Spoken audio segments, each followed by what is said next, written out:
Admissions under BSA, Summary and Essential Points.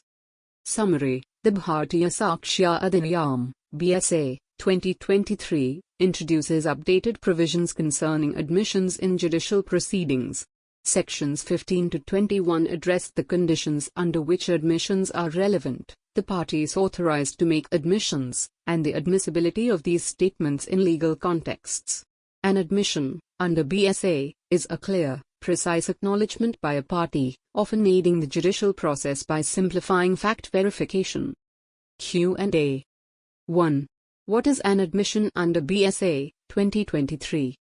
An admission is a voluntary statement acknowledging a fact or truth, which may be oral, written, or electronic. It is relevant to the case when made by a party to the proceedings or their representative. 2. Who can make admissions under BSA?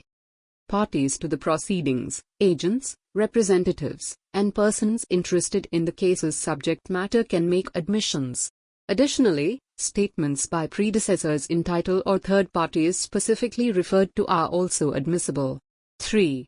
When are oral admissions regarding documents relevant? Oral admissions about documents are generally inadmissible unless they fulfill secondary evidence requirements or when the document's genuineness is questioned. Essential points in sequence. 1.